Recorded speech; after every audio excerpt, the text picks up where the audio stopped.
cette économie de la mutualisation, que certains voyaient encore hier comme une utopie panafricaine, devient une réalité concrète. Par l'organisation des États, pour partager. On a vu le cas des pays qui partagent la même frontière avec le Maroc, plus spécifiquement la Mauritanie. Comment on est en train de construire, c'est l'évolution également du discours autour de la mutualisation. Il interpelle bien sûr ce nouveau paradigme, et il donne aussi puissance à la naissance de ce qu'on appelle aujourd'hui les champions économiques continentaux. Et on pourrait bien entendu proposer ceci dans une économie de partage. On pourrait transformer ces coopérations africaines et leur donner du sens à travers les différentes problématiques sur lesquelles on peut travailler ensemble. Dans des schémas de recomposition, les anciens, bien sûr, schémas de dépendance nord-sud, c'est souple. Cette dynamique nouvelle émerge, mais nécessite bien entendu des acteurs, des universitaires, des chercheurs qui pensent à cette économie de partage, en l'occurrence, justement, à travers toutes les initiatives qui sont en émergence. Certaines initiatives, bien sûr, arrivent à maturité, d'autres ne trouvent pas écho pour d'autres raisons, des raisons politiques, peut-être géopolitiques même, et d'autres arrivent bien sûr à se juxtaposer, bien sûr en présence d'un leadership autour de ce concept.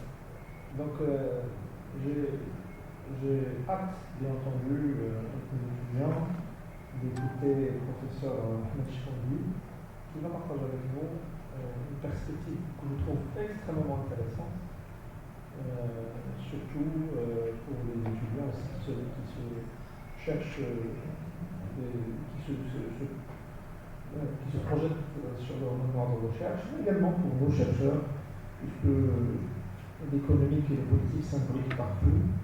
Ils trouvent du sens à chaque fois que nous avons des révélations de nature scientifique, surtout devant des professeurs qui a dit le professeur Chikondi. Vous avez la parole. Merci beaucoup, professeur Tarek Ardim, pour cette belle présentation qui a vraiment balisé le terrain à notre problématique que nous considérons comme un effort de théorisation de ce qui se passe en Afrique.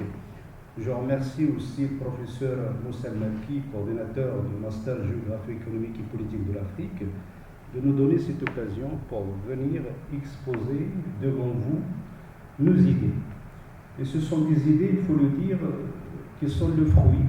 On a l'impression que non, ce sont des concepts comme ça, galvaudés, non. C'est une réflexion, la réflexion que je vous présente aujourd'hui est le fruit peut-être de 17 ans de recherche autour de l'Afrique et de 17 ans d'observation des réalités de coopération entre le Maroc et les autres pays du continent. Parce qu'à force d'observer cette coopération, de s'être déplacé dans plusieurs pays africains, on en est arrivé à l'idée que, pourquoi ce qui se passe entre le Maroc et les autres pays du continent, et ce qui se passe en ce moment entre les pays du continent dans un monde marqué par des tensions géopolitiques, j'ai envie de dire inédites, de par leur nature, et de par les conséquences qu'ils ont sur les pays, sur les dynamiques ou les trajectoires de développement des pays du continent, on en est arrivé à l'idée comme quoi ça mérite d'être théorisé. Cette coopération mérite d'être théorisée parce que cette coopération ne ressemble en rien à l'économie de développement. Comme théorie, comme cadre d'analyse de la coopération entre l'Afrique et le reste du monde, il va falloir théoriser la coopération entre l'Afrique et l'Afrique, entre les pays africains, ce qu'on appelle le paradigme de la coopération afro-africaine.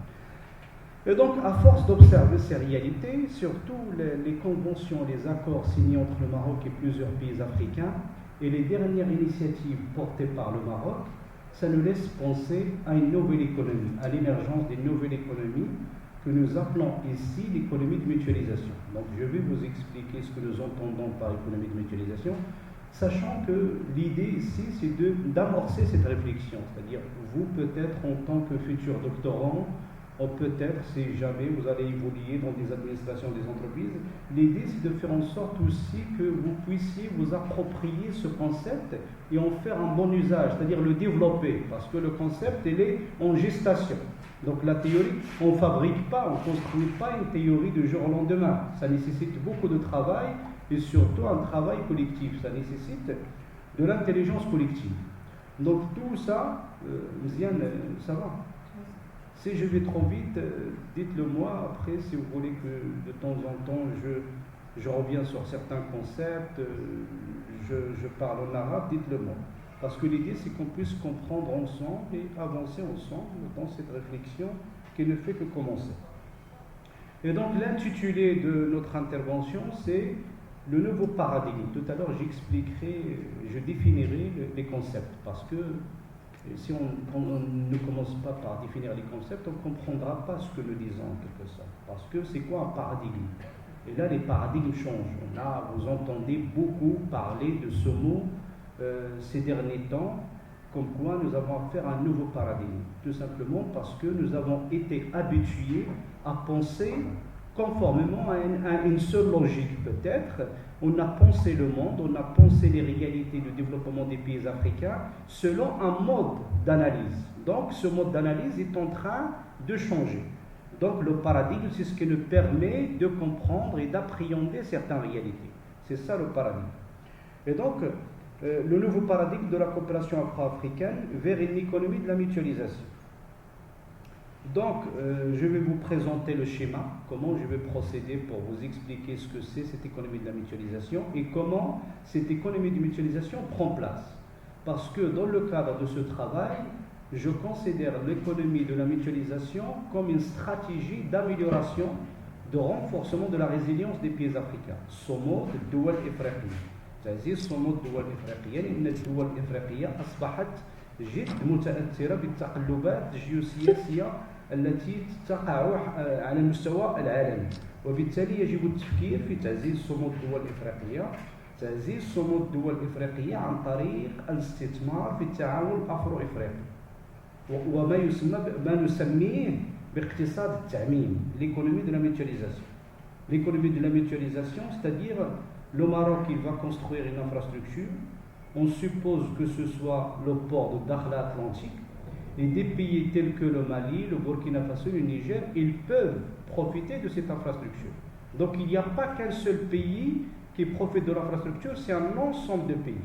Et après, il n'y a pas que l'exemple marocain. Après, on peut descendre vers le corridor de Lobito par rapport à l'Angola et le rôle que l'Angola peut jouer dans cette économie de la mutualisation pour la Zambie, pour la République démocratique du Congo. Après, je peux aller vers l'Afrique de l'Est et pour parler aussi de corridor de Maputo, par rapport au Mozambique.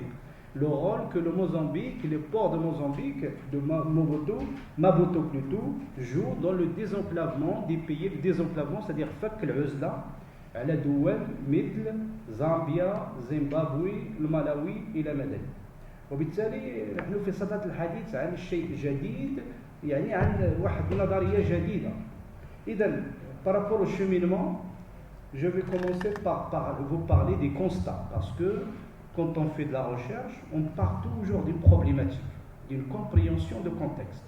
On ne peut pas faire une thèse de doctorat, on ne peut pas faire un mémoire de fin d'études si on ne commence pas par la problématique.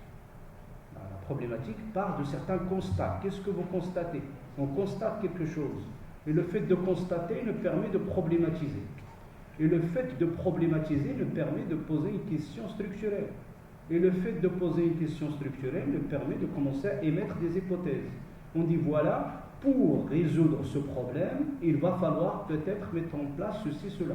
Comme ce que je vous dis ici. لتعزيز صمود الدول الإفريقية يجب الاستثمار في تعزيز التعامل الأفرو إفريقي. وبالتالي تعزيز التعامل الأفرو إفريقي هو أصبح وسيلة متميزة لتعزيز صمود الدول الإفريقية، تعزيز الصمود على مستوى البنية التحتية، تعميم الاستفادة من البنية التحتية، تعزيز الصمود على مستوى كذلك خلق مشاريع مشتركة، مشاريع جماعية، تعزيز الصمود عن طريق كذلك خلق آليات للتعاون للتصدي للتحديات الأمنية على مستوى إفريقيا. هنا نتحدث عن الذكاء الجماعي. إذا les constats relatifs au contexte actuel, parce que le contexte actuel il est marqué par quoi? Des crises inédites. Les mots ils ont leur sens, ils ont un sens. Une crise inédite, c'est-à-dire une crise qui n'est pas normale, c'est-à-dire une crise qui n'est pas produite par le passé. C'est que Nassim Taleb, là je vous conseille vivement de lire beaucoup d'ouvrages, je vous le dis depuis que nous avons commencé ce master, j'insiste sur l'importance de multiplier vos lectures, parce que c'est important. Nicolas Nassim Taleb, il a fait un ouvrage, j'ai oublié le titre de l'ouvrage, mais en tout cas, dans cet ouvrage, il parle de l'incertitude radicale. L'incertitude radicale, pour lui, c'est un signe noir, parce que les signes, normalement, ils sont blancs. Un signe noir, c'est quelque chose d'anormal. Quelque chose d'anormal. Donc, pour lui, le monde actuel, les crises qui se passent actuellement ressemblent à des signes noirs, c'est-à-dire des crises auxquelles on n'avait pas l'habitude. Et donc, ça bouleverse les organisations. Regardez, avant-hier, nous célébrions le 50e anniversaire de la CDA. Et donc la CDA aussi cette année a connu des crises qui l'ont bouleversé. Parce que ces crises sont anormales. Peut-être par le passé, la CDA elle avait à faire face à des coups d'État, mais les coups d'État auxquels la CDAO était appelée à faire face les 4 dernières années sont inédits.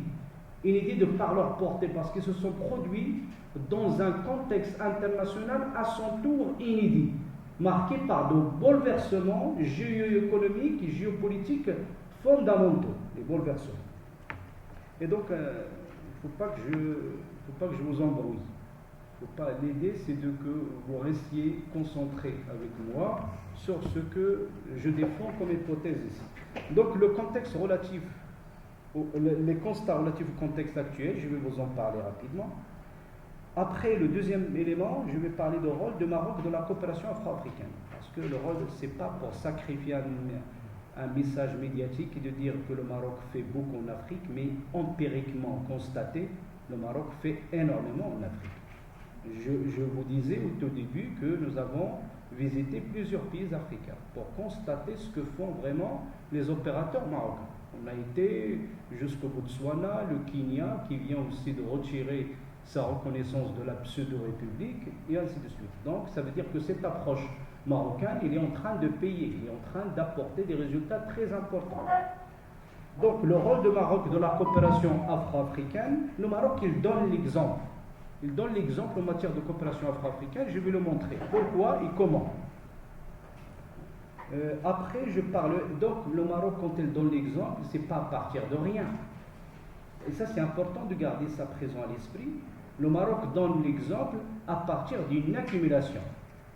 المغرب حقق تراكم متعدد الأبعاد في مجموعة من المجالات.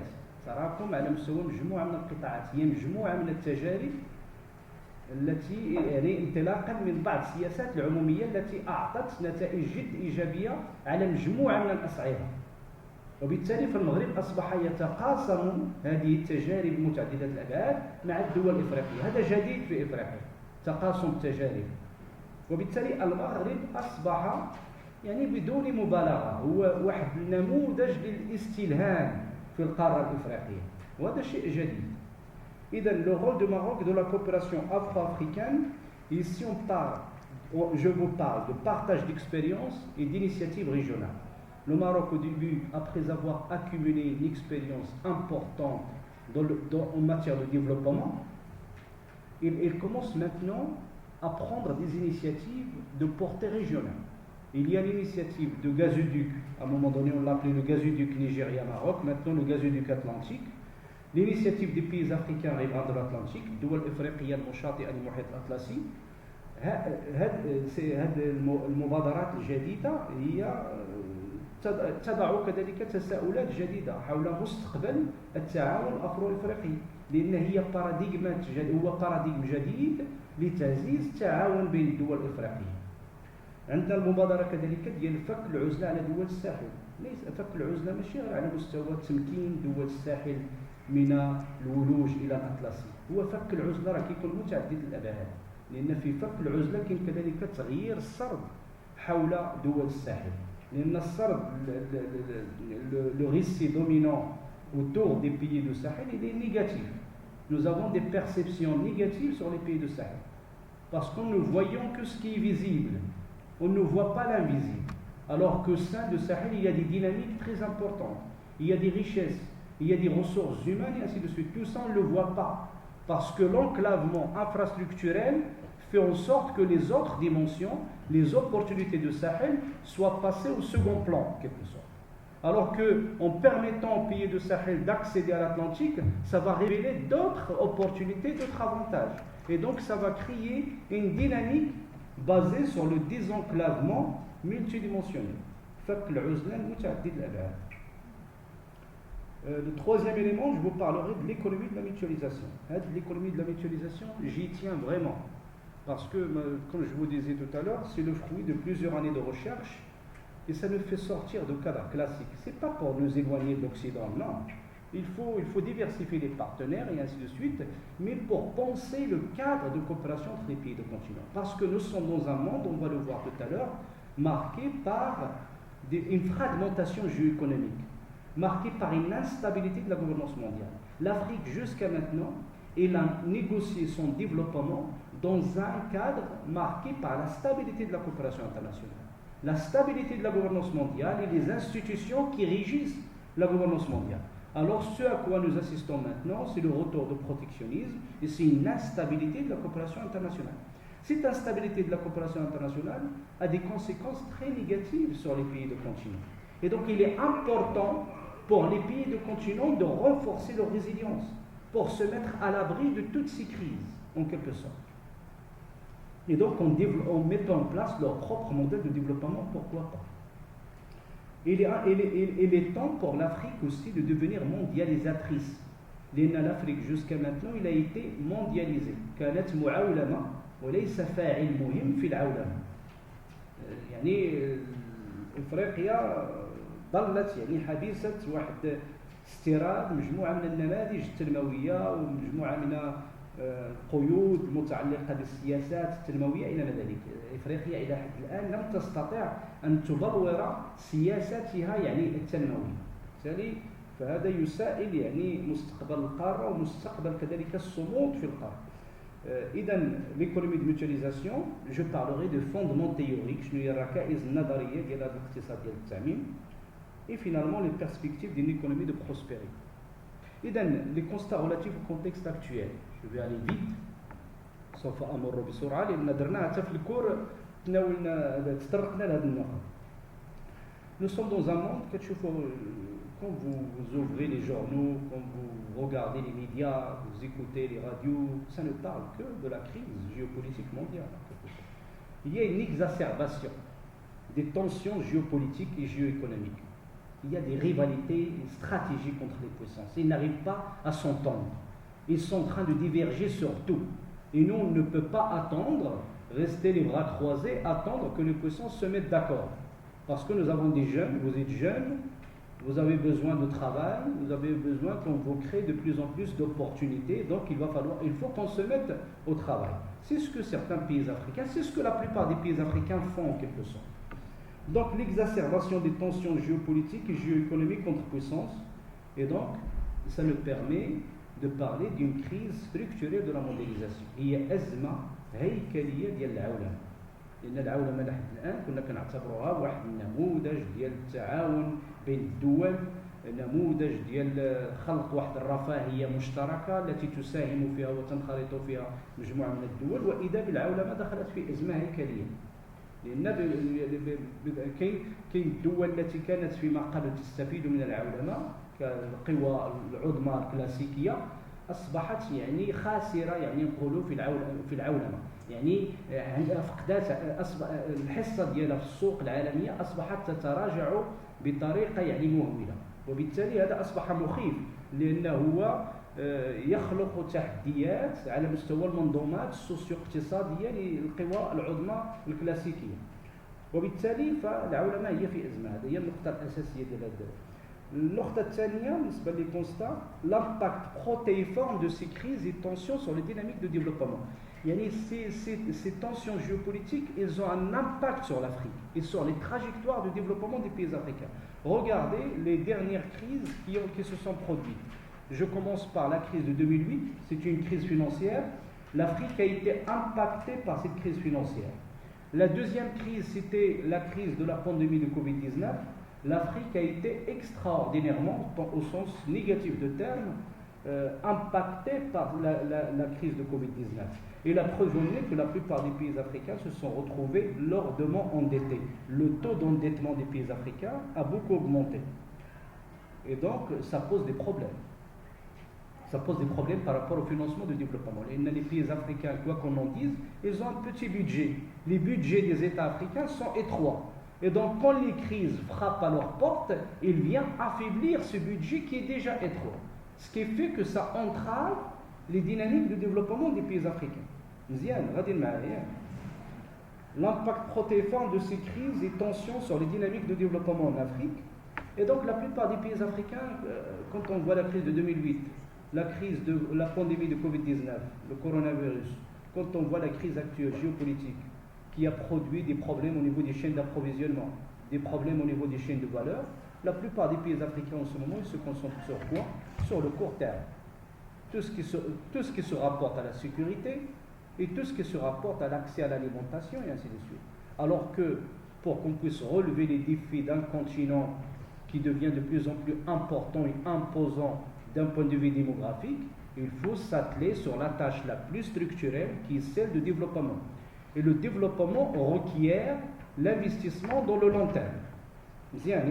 Donc, c'est le court terme, ce sont des urgences permanentes qui viennent entraver l'investissement dans le long terme, c'est-à-dire le développement. Donc, c'est l'urgence qui empêche ou qui entrave le développement. Il faut rapidement qu'on sorte dans cette trappe à urgence.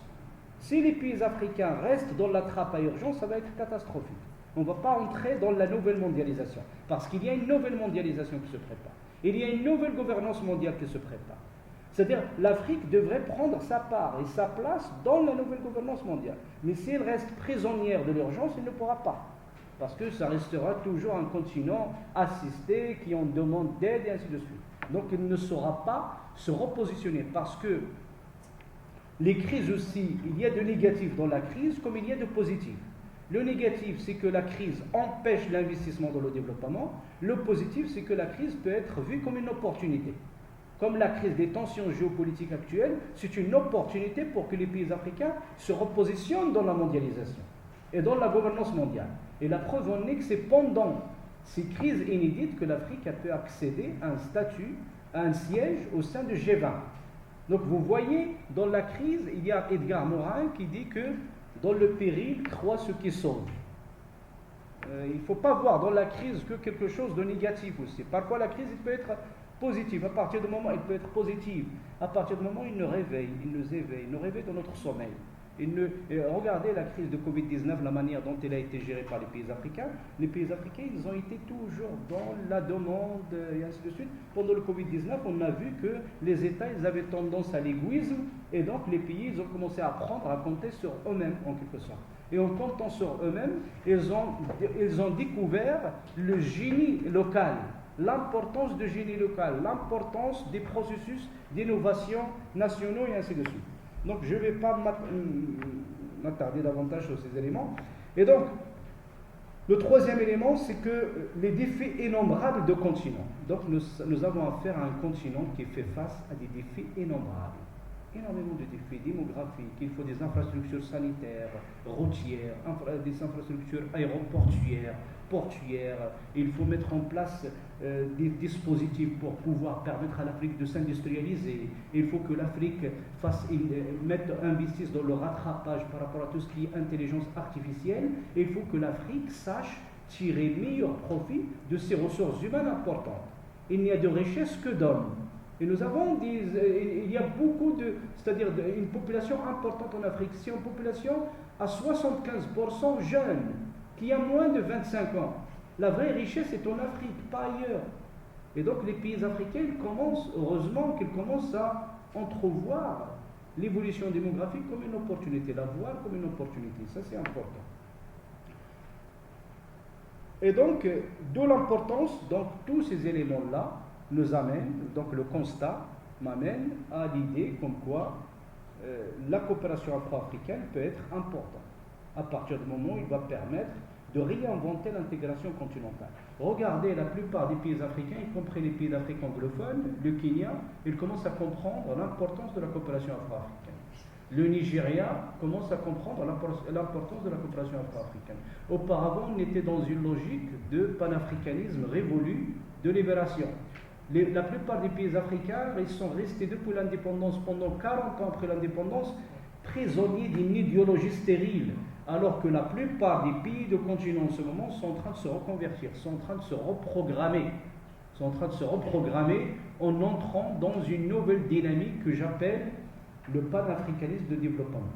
Et le Maroc joue un rôle important dans ce panafricanisme de développement. On va le voir pourquoi.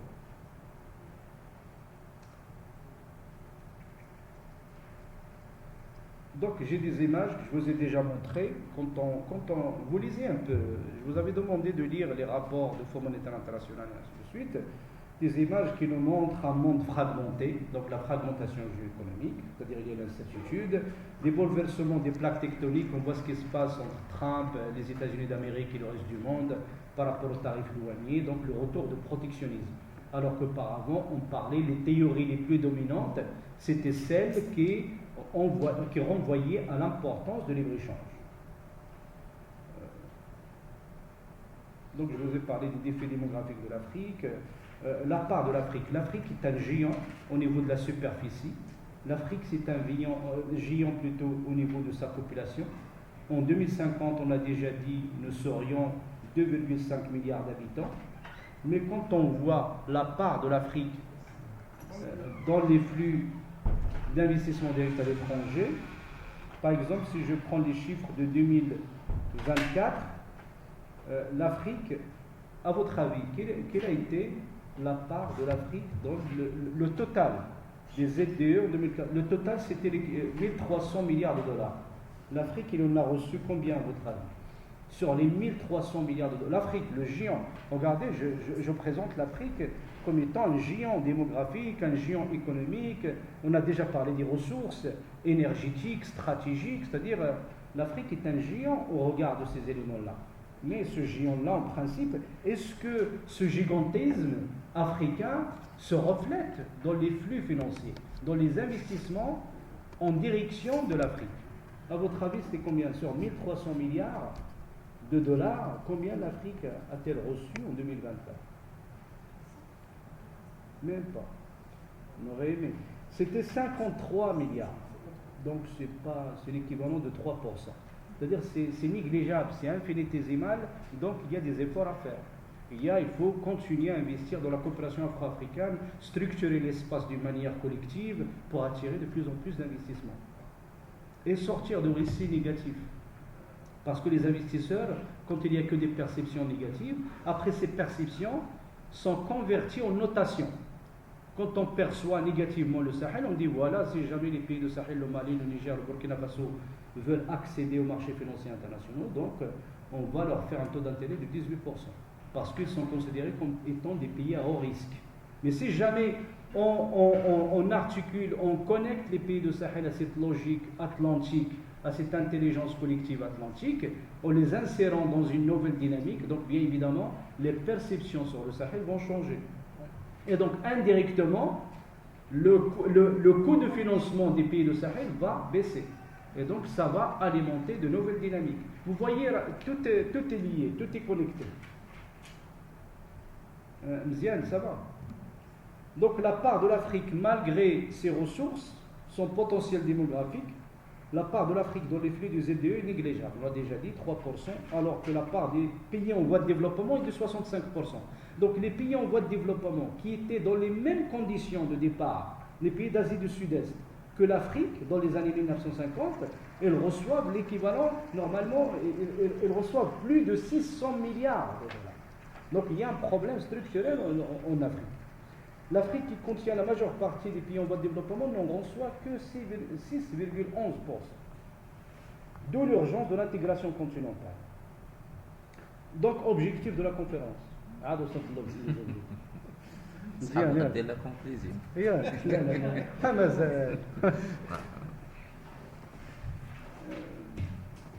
Ça va. Donc, les objectifs, je partage avec vous mes idées. Après, je peux m'arrêter à tout moment, on peut amorcer le débat, sachant que ça ne fait que commencer cette réflexion autour de l'économie de la mutualisation. C'est à vous de poursuivre le travail. On vous incite, on vous sensibilise, voilà. Mettre en évidence les objectifs de la conférence, c'est de mettre en évidence les avantages de la coopération afro-africaine. Tout le monde comprend maintenant que la coopération afro-africaine est avantageuse pour les pays de continent. Je considère, dans le cadre de mes travaux, la coopération afro-africaine comme une ressource stabilisatrice. Nous sommes dans un monde instable.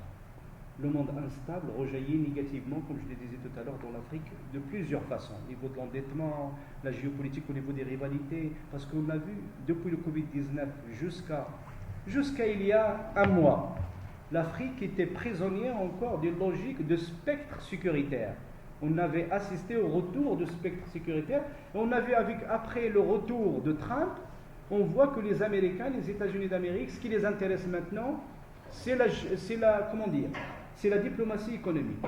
Ils veulent que le monde soit pacifié pour qu'ils puissent faire des transactions commerciales et faire de commerce en quelque sorte. Donc ça peut être intéressant.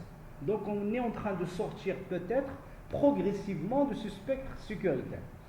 Donc en tout cas, les pays africains, il leur faut des ressources stabilisatrices. Tant qu'on n'a pas stabilisé l'Afrique, tant qu'on n'a pas pacifié l'Afrique, tant qu'on n'a pas fait en sorte que l'Afrique développe des mécanismes de résilience par rapport à tous ces chocs qui se produisent au niveau international, l'Afrique ne va pas s'en sortir. C'est-à-dire qu'il continuera à y avoir des conflits au Soudan, en République démocratique du Congo, au Mozambique, ailleurs, et ainsi de suite. Donc une ressource stabilisatrice à même de permettre aux pays du continent de renforcer leur résilience par l'approfondissement de l'intégration et sa réinvention. Et donc à travers, deuxième objectif, le sous-objectif de cet objectif, à travers le modèle de coopération entre le Maroc et les pays de notre continent, nous cherchons à montrer la nécessité de repenser l'intégration africaine. L'intégration africaine a été pensée dans un cadre, comme je le disais tout à l'heure, de panafricanisme de libération. Les institutions africaines, ils ont manqué peut-être d'efficacité. Les initiatives n'ont pas été traduites par des effets sur le terrain, ainsi de suite. Donc, donc il va falloir repenser l'intégration continentale. Et quand on voit la nature des projets, des initiatives que propose le Maroc, à l'instar de celle de désenclavement, l'initiative des pays africains et de l'Atlantique, le gazoduc, nous voyons que nous sommes en train d'assister à un changement paradigmatique au niveau de l'intégration continentale. Parce qu'on parle, comme le disait le professeur Ahdim tout à l'heure, de fait de faire ensemble, de fait de co-construire. Ça n'était pas auparavant dans le vocable des institutions africaines en quelque sorte. L'économie de mutualisation, donc dernier élément, c'est l'économie de mutualisation comme fondement de l'intégration continentale. Donc le rôle du Maroc dans la coopération afro-africaine, partage d'expériences et d'initiatives régionales. Donc qu'est-ce que je veux dire par là? Comme je le disais tout à l'heure, le Maroc pendant les 25 dernières années a accumulé une expérience multidimensionnelle. C'est-à-dire le Maroc a fait une espèce de noircissement de la matrice par rapport à son modèle de développement. Il a mis en place un ensemble de politiques publiques dans plusieurs domaines. En matière d'industrialisation, par rapport à la lutte contre la pauvreté, nous voyons que même dans le domaine du sport, au niveau de la logistique, au niveau du secteur bancaire, au niveau des infrastructures, et ainsi de suite, et au niveau de la banque, j'ai parlé de la banque, et cette expérience, il est en train de la mettre à la disposition des pays du continent. Je vais vous montrer tout à l'heure. Nous avons fait une analyse dans le cadre de cet ouvrage que je vais mettre à la disposition du professeur Merki. Nous avions écrit cet ouvrage, moi et un collègue de l'Institut des études africaines, Hicham Hafid, que nous avons intitulé L'Afrique et mon continent. Le Maroc, acteur majeur de la coopération afro-africaine. dans lequel on a essayé de faire un compte rendu, une petite analyse de la majeure partie des conventions et accords signés entre le Maroc et les autres pays africains, pour montrer leur portée, leur portée et leur rapport en matière de dynamique continentale par rapport à leur capacité à résoudre certains problèmes des pays africains. Donc quand je vais aller vite, quand nous résumons cette expérience marocaine, on trouve qu'il y a un savoir-faire en matière de signature des accords de libre-échange, une mise à disposition de l'expérience marocaine, les différentes expériences de Maroc. Donc les différentes expériences de Maroc sont mises à la disposition des autres pays du continent d'une manière étapiste. À chaque fois que le Maroc accumule une expérience, il la met à la disposition des autres pays africains. C'est-à-dire les expériences accumulées par le modèle national de développement du Maroc, par les politiques publiques marocaines, vient enrichir la dynamique de coopération entre le Maroc et les autres pays du continent. Et ça, c'est important. Ça, c'est très intelligent. Donc, entre le Maroc et les autres pays du continent, il y a un partenariat stratégique basé sur la transformation des ressources. Et ça, c'est nouveau en Afrique. Regardez, moi je le dis souvent, le Botswana, la Zambie dont je vous parlais tout à l'heure, le Malawi, le Zimbabwe, ils ont toujours été à côté de l'Afrique du Sud. L'Afrique du Sud, normalement, en 1994, c'était le premier pays semi-industrialisé de l'Afrique. Mais les pays qui sont des voisins de l'Afrique du Sud n'ont jamais profité de cette industrialisation de l'Afrique du Sud. Ils sont restés des importateurs nets des produits en provenance de l'Afrique du Sud. Donc, c'est-à-dire, malgré le niveau développé, parce que l'Afrique du Sud, elle est dans une dynamique, j'ai envie de dire, de sous-développement, parce que les avantages de 1994, ils rentrent dans une logique d'érosion, étant donné qu'il n'y a pas eu un renouvellement de ces avantages par le biais des investissements. Donc, le fait que le Maroc renforce ses relations avec les pays du continent, ça exerce un effet d'entraînement, ça attire l'attention des autres pays, ça permet aux autres pays d'amorcer de nouvelles dynamiques de développement. Donc, c'est important. Donc, le Maroc met à profit sa soft diplomatie, ses relations avec les puissances pour défendre les causes du continent. Nous voyons à travers l'organisation d'un ensemble de forums, le plaidoyer que fait le Maroc par rapport à l'Afrique, par rapport à la réforme de l'architecture financière internationale, et ainsi de suite. Parce que l'Afrique se heurte en ce moment à des problèmes structurels en matière de financement. Donc, mais si nous voulons comprendre ce que fait le Maroc en Afrique, ne pas être dans la rhétorique, il faut comprendre le modèle de développement marocain. Parce que un pays en ce moment, quand par exemple le Kenya vient améliorer ses relations avec le Maroc, on se demande pourquoi. Parce que la plupart des pays africains, comme je le disais tout à l'heure, deviennent pragmatiques à partir du moment où ils prennent conscience de l'ampleur des défis auxquels ils doivent faire face.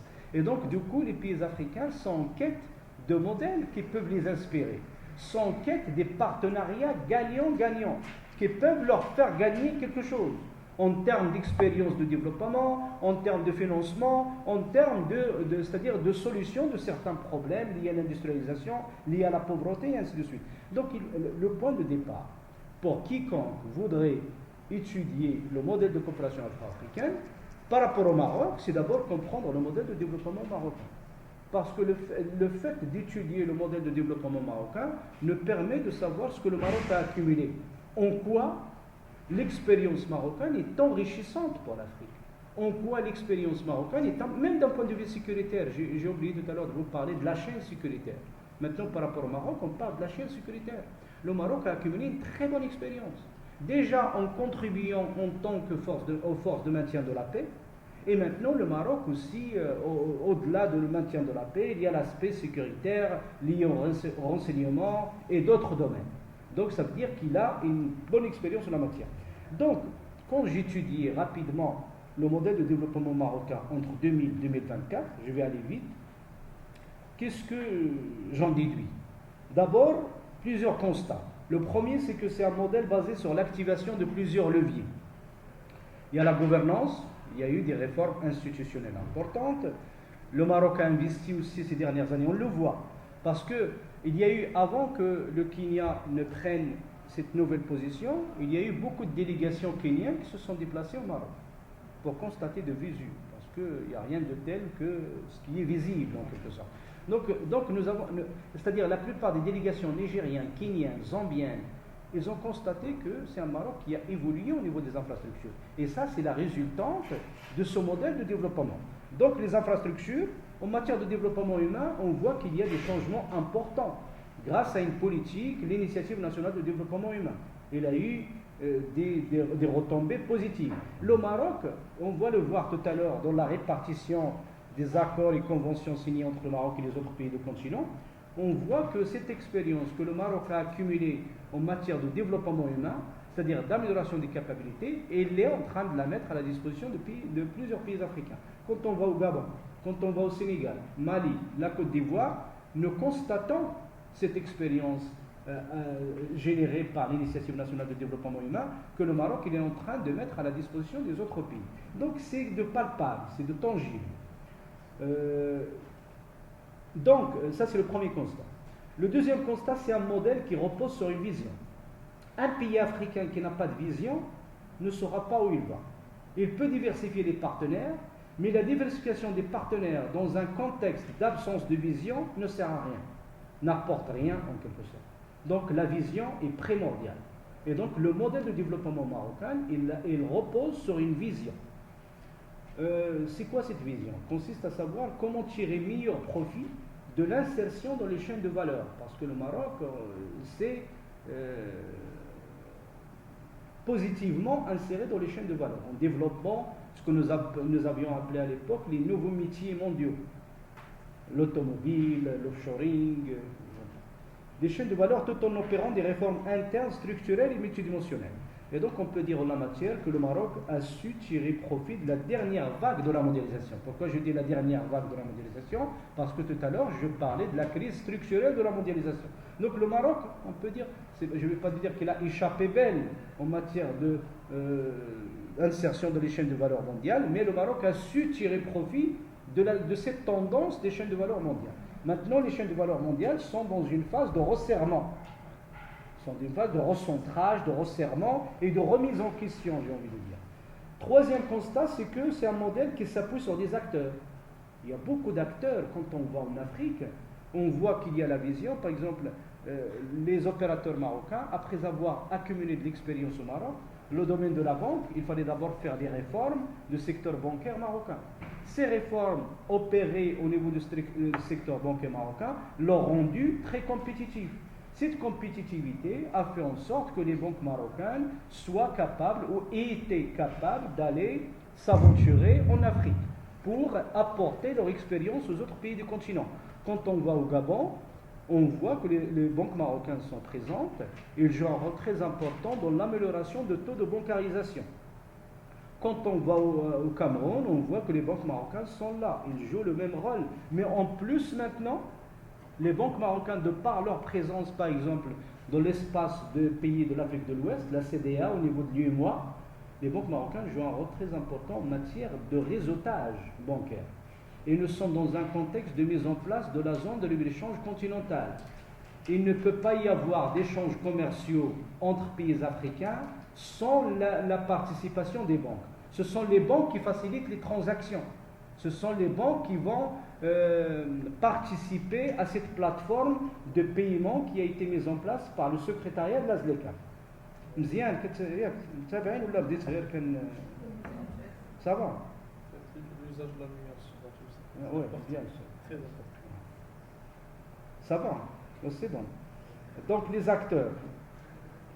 Et une autre chose que nous avons remarqué par rapport aux études empiriques, c'est que les entreprises marocaines qui sont présentes en Afrique, dans leur stratégie d'investissement, ils tiennent compte de la dynamique de coopération entre le Maroc et les autres pays du continent.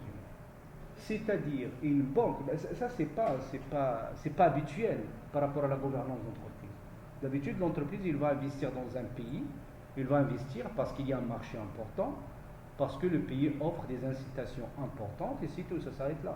Mais là, les banques marocaines s'alignent, étant donné la politique africaine du Maroc, les entreprises marocaines s'alignent sur la stratégie de coopération entre le Maroc et le pays en question.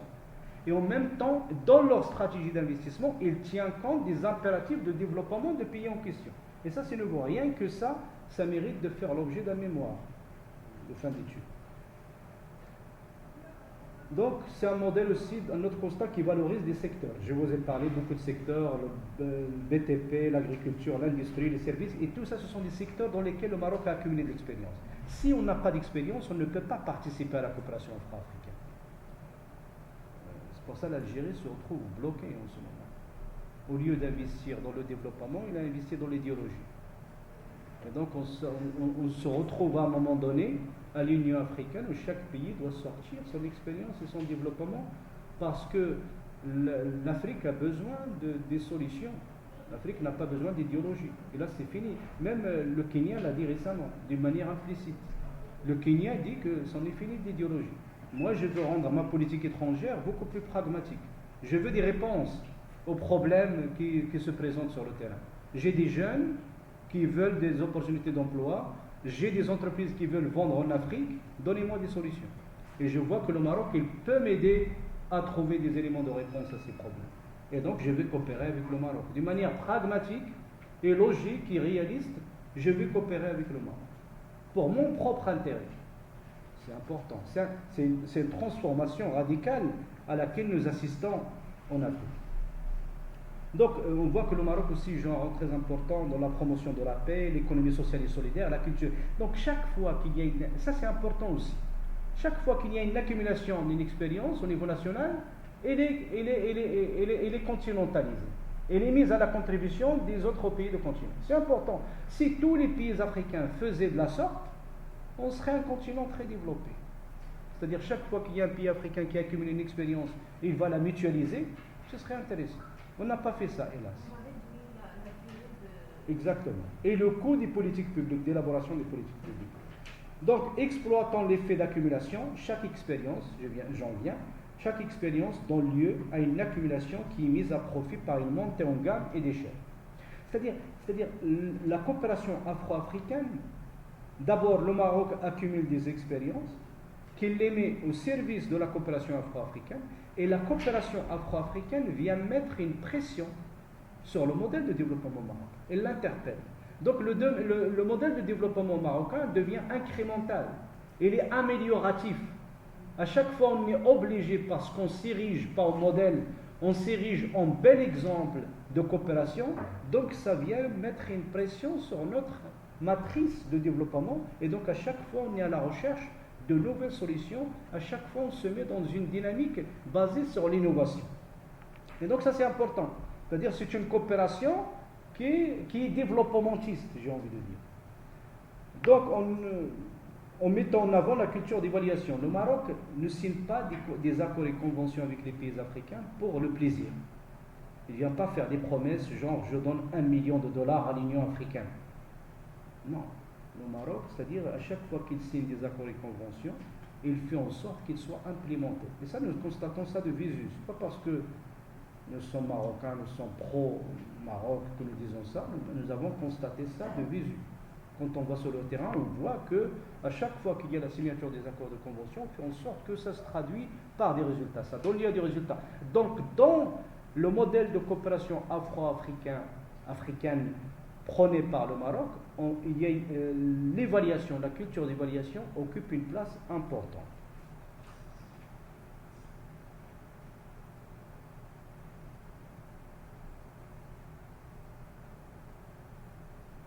Donc, cette carte, je l'avais élaborée on la trouve dans l'ouvrage.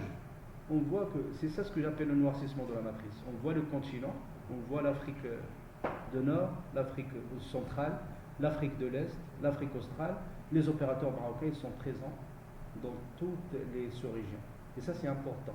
Ça veut dire qu'à partir des années 2016, et ça, peut-être vous serez amené à travailler sur cette question, l'ouverture de Maroc sur les pays d'Afrique anglophone. C'est pour ça, l'autre fois, dans le séminaire, j'insistais sur l'importance d'apprendre les langues. Je disais que vous étiez très jeune, vous êtes très jeune. Vous êtes très jeune, vous êtes capable d'apprendre des langues facilement. 2 ans, 3 ans, vous pouvez parler couramment toutes les langues que vous voulez, et ainsi de suite. Et donc, c'est-à-dire, auparavant, le Maroc, il avait ce que l'on appelle le complexe anglophone. On était prisonnier dans notre politique. Regardez, s'il n'y a pas d'accumulation, et ça c'est important, la corrélation, il y a une forte corrélation entre l'accumulation développementiste et la coopération afro-africaine. S'il n'y a pas d'accumulation, il n'y a pas de coopération, parce que j'ai rien à apporter. Le Maroc, au début, il avait limité ses relations avec les pays africains amis. Les pays qui reconnaissaient le Sahara marocain, c'était surtout les pays avec lesquels on avait des relations historiques, en l'occurrence les pays d'Afrique centrale et les pays d'Afrique de l'Ouest. À partir des années 2016, le Maroc a décidé de changer d'approche suite à cette accumulation développementiste. Il n'aurait pas été capable de changer d'approche s'il n'avait pas d'accumulation, s'il n'avait pas de modèle de développement, s'il n'avait pas mis en place des politiques publiques qui ont donné des résultats importants. Et donc il est entré dans une autre logique. Il a commencé à investir, y compris dans les pays qui reconnaissaient la fantomatique république en quelque sorte. Et donc après on voit que ça donne des résultats très importants. Et après on voit que les pays entre le Maroc et les pays d'Afrique anglophone, c'est pas qu'il y avait des relations conflictuelles, non. Il y avait une espèce d'incompréhension. Les pays d'Afrique anglophone, ils disent voilà, on entend parler de Maroc, mais on ne le connaît pas très bien. Moi, c'est la réponse que j'avais eue en demandant à quelqu'un de Botswana, à Gaborone, est-ce que vous connaissez le Maroc? Il m'a dit on the map. Mais après, je connais le Maroc sur la carte, mais après on voit qu'à chaque fois qu'on va dans les pays africains, le Kenya et tout, il y a une prédisposition spontanée à parler avec les Marocains et à apprécier les Marocains et à discuter avec les Marocains. Et ça c'est important. C'est-à-dire les autres pays anglophones, ils étaient prédisposés.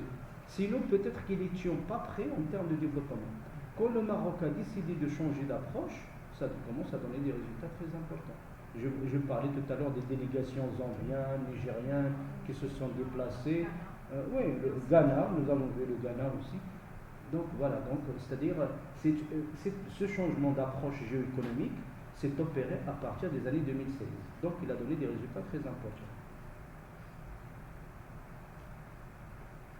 Donc la coopération afro-africaine, regardez quand on fait la ventilation des conventions, on voit que, c'est-à-dire les accords et conventions, il y a plus de 1200 accords et conventions signés entre le Maroc et les autres pays du continent, on voit que tous les domaines sont présents. Il y a la coopération technique, la coopération par rapport au développement humain, la coopération logistique, la coopération financière et ainsi de suite. D'accord ?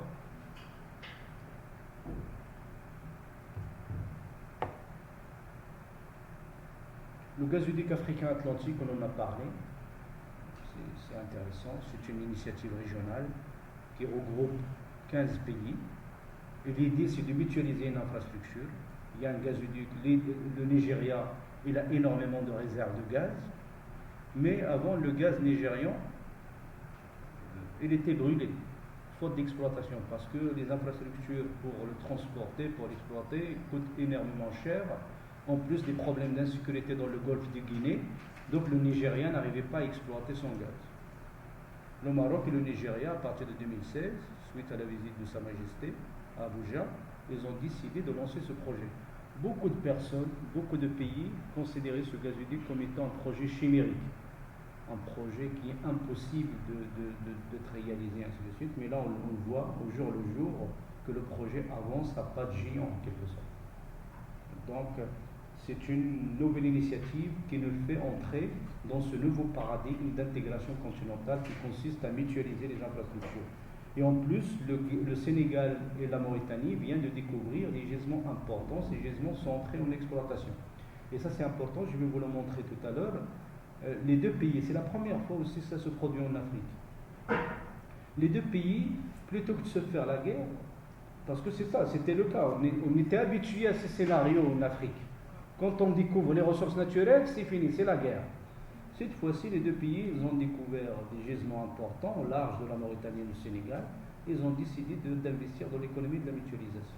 Ils se sont dit, voilà, on va créer des infrastructures communes, on va exploiter ces infrastructures gazières suivant une intelligence collective à laquelle on va participer.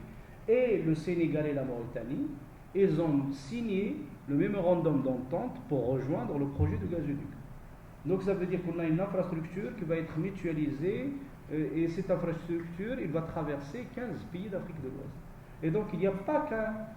Par cette infrastructure, il ne faut pas voir seulement la distance kilométrique, c'est-à-dire un gazoduc qui ne fera que passer. Il y a des projets c'est-à-dire d'amélioration de l'accès au gaz des populations, des projets de transformation des ressources, des projets d'électrification et ainsi de suite. Et moi je vous disais l'autre fois, on a besoin de ressources humaines, et vous pouvez faire partie de ces ressources humaines. On a maintenant besoin des nouvelles générations de formation. Je le disais l'autre fois, c'est-à-dire il nous faut des formations qui s'attardent, qui se donnent pour objectif de former les ressources humaines africaines d'aujourd'hui et de demain, qui vont gérer ces projets d'intelligence collective. Ce sont des projets collectifs auxquels participent plusieurs pays. Comment on va les gérer ? Comment on va les gérer en termes de management, en termes de ressources humaines? Comment on va gérer l'aspect multiculturel au niveau de maître d'ouvrage et ainsi de suite? Tout ça, ce sont des questions qu'il faut se poser. Ce sont des questions qui sont posées aux écoles privées comme aux universités et ainsi de suite. Il nous faut une nouvelle génération de ressources humaines qui maîtrise les enjeux liés à l'ingénierie collective des projets. Ces projets comme le gazoduc, comme l'initiative des pays africains et grands de l'Atlantique. Comment on va coopérer? Comment on va structurer l'espace ensemble? Comment on va gérer les défis sécuritaires ensemble? Tout ça, ce sont des questions auxquelles on doit répondre et il nous faut des ressources humaines qui sont bien rodées, qui sont bien formées à la gestion de ce genre de projet. Donc, vous voyez, par rapport au gazoduc, je mets le tracé du gazoduc Nigeria-Maroc, c'est maintenant le gazoduc atlantique. Il y a l'aspect lié à la mutualisation des infrastructures énergétiques. Je vais terminer bientôt, je sais que j'ai exagéré, j'ai allumé le temps. La mutualisation des infrastructures énergétiques, des projets collectifs de valorisation des ressources, ça c'est important. Des projets se déroulent dans un espace régional et non national, c'en est fini. Parce que maintenant, c'est ça l'économie de la mutualisation. Parmi les fondements de l'économie de la mutualisation, c'est qu'elle articule les échelles. Il n'y a pas que l'échelle nationale. L'économie de développement conçoit le développement dans un cadre national. L'économie de la mutualisation conçoit le développement dans un cadre d'articulation entre l'échelle nationale, régionale et continentale. Donc là, il nous faut une nouvelle ingénierie, il faut une génération de ressources humaines. Le modèle de développement marocain, il ne faut pas le penser seulement dans un cadre national, il faut le penser dans un cadre, j'ai envie de dire, régional et continental. Idem pour la Mauritanie, pour le Sénégal, et ainsi de suite. Il faut intégrer ce nouveau mindset en Afrique. Association par rapport à ce projet de gazoduc, association de plusieurs pays. Ça, c'est important. La signature des accords intergouvernementaux. Un projet entrant dans le cadre de l'économie de mutualisation, je l'ai dit, une ingénierie fondée sur l'intelligence collective.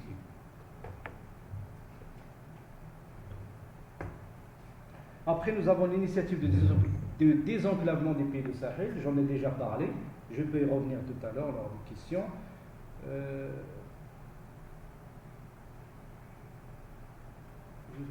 Après, nous avons le projet gazier Grand Tortue, je vous en ai parlé, la Mauritanie et le Sénégal. Donc, c'est l'économie de la mutualisation. Je suis en train de vous dire quelles sont les observations empiriques qui nous permettent de monter aux généralités. De dire qu'il faut vraiment parler d'une économie de mutualisation. Il n'y a pas que l'exemple marocain, les exemples sont en train de se multiplier en Afrique. Donc, par rapport à la Mauritanie et le Sénégal, c'est une perspective de co-construction dans le cadre du gazoduc atlantique, c'est important. Et les deux pays, ils ont décidé de mettre en place des infrastructures collectives pour une exploitation commune. Ça, c'est nouveau en Afrique. Le corridor de Lobito, je vous en ai déjà parlé, par rapport à l'Angola. Donc, il y a une mutualisation des infrastructures, faire en sorte que des pays tels que la République démocratique du Congo, la Zambie, qui est enclavée, puissent profiter des infrastructures portuaires mises en place par l'Angola. Donc, c'est une mutualisation, un autre exemple de mutualisation. Le corridor de Maboto, je vous en ai parlé par rapport à l'océan Indien, concernant le rôle que joue le Mozambique dans le désenclavement des pays tels que le Malawi, le Zimbabwe et une partie de l'Afrique du Sud aussi, parce que surtout au niveau de neige. Après, nous voyons aussi au niveau de l'Afrique centrale, il y a aussi de belles initiatives qui sont en train d'émerger.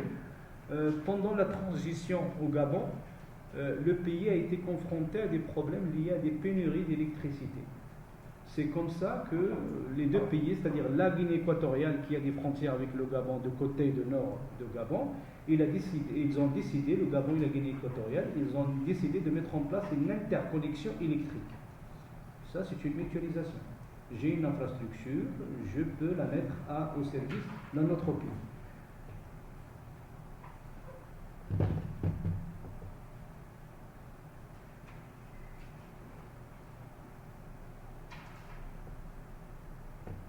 Donc, pour terminer, les perspectives d'émergence d'une économie de mutualisation. Nos observations empiriques des dynamiques africaines, de l'évolution de la coopération intra-africaine, de l'émergence d'initiatives à portée régionale, je viens de vous en parler, et continentales, ainsi que des accords et conventions signés entre pays de continent, nous ont permis de dégager une lecture transversale. De cette lecture émerge un nouveau cadre de réflexion que nous proposons sous le nom d'économie de mutualisation. L'économie de la mutualisation considère les interdépendances. Donc on est en train de créer des interdépendances entre pays de continent. Entre le national, le régional et le continental. Ça c'est nouveau. Avant on pensait que de cadre national. On ne pensait pas des interdépendances entre le national, le régional et le continental. Alors qu'il y a des ressources, il y a des projets importants. Il y a l'agenda 2063 de l'Union africaine, il y a les communautés économiques régionales qui portent des projets de développement, et il y a le cadre national. D'accord? Donc l'économie de la mutualisation, deuxième élément, se base sur la mutualisation des infrastructures, des procédés. Il valorise l'intelligence collective, renforce l'intégration par le biais de la connectivité. Cette approche, c'est-à-dire l'économie de la mutualisation, se structure autour de 4 piliers principaux. Après je termine. Le premier pilier, c'est la montée en puissance de la coopération afro-africaine. On l'a constaté ici. Dans un monde marqué par l'incertitude, l'instabilité, la complexité et la volonté croissante des pays africains de privilégier les projets renforçant la connectivité multidimensionnelle et les interdépendances. Deuxième élément, un changement d'approche dans la gestion des enjeux de sécurité et de vulnérabilité multiples, fondé sur la mutualisation des expériences sectorielles et le partage d'infrastructures. Troisième élément, le développement croissant des projets d'investissement africains, publics comme privés, visant la valorisation et la transformation locale des ressources. L'Afrique veut transformer ses ressources sur place. Il ne veut plus continuer à exporter les ressources à l'état brut. Il veut les transformer parce que dans la transformation des ressources réside le potentiel de création d'emplois. Si on ne transforme pas les ressources, on ne peut pas créer d'emplois. Quatrième constat, l'affirmation d'un capital humain africain mieux formé, orienté vers une culture de résultats et de plus en plus compétent dans la conduite des projets complexes nécessitant une ingénierie collective et interculturelle. Donc, pour finir, ce cadre vise à jeter les bases d'un nouveau paradigme de développement et de gouvernance. C'est le pari que nous prenons, c'est le risque que nous prenons, c'est de théoriser. C'est un effort de théorisation qui va nous prendre des années, bien évidemment, qui va donner lieu à plusieurs publications. On appelle à la création d'une école de pensée que l'on appelle l'économie de la mutualisation, une école de pensée en Afrique. Ce cadre vise à jeter les bases d'un nouveau paradigme de développement et de gouvernance continentale, où efficacité et résilience ne s'opposent pas, mais se renforcent mutuellement. Merci de votre écoute et de votre patience. Ne s'opposent pas, mais se renforcent mutuellement, pour paraphraser le professeur Mohamed Chikandi. Je voudrais vous remercier chaleureusement pour l'attention portée à une perspective théorique extrêmement importante et qui, en tout cas, donne envie, c'est-à-dire donne appétit. Donne appétit, en tout cas, personnellement. Je pense que le professeur Maki va aussi partager le même appétit. Surtout le dernier pilier, celui du capital humain, qui est particulièrement cher au professeur Maki, puisqu'il travaille sur cette question-là. Mais je voudrais vous dire que c'était très intéressant, très pétillant de vous écouter. puisque ça pousse à la réflexion, ça pousse à aller au-delà de ce que propose actuellement la littérature. Sur la littérature actuelle, même la littérature anglo-saxonne. Même la littérature anglo-saxonne.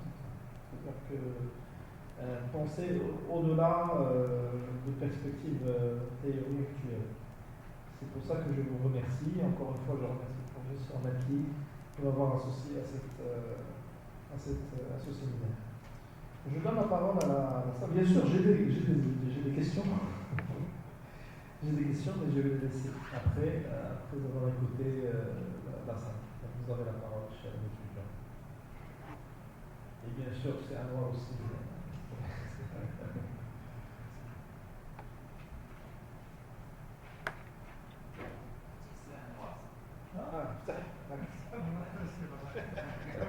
Les étudiants d'abord. Merci beaucoup. Alors, je remercie monsieur pour votre intervention. C'est vraiment riche en termes d'informations concernant le paradigme afro-africain. Alors, ma question sera basée sur ce que vous dites, monsieur. Le Maroc et bénéficier de la dernière vague de mondialisation, puisque vraiment le Maroc bénéficie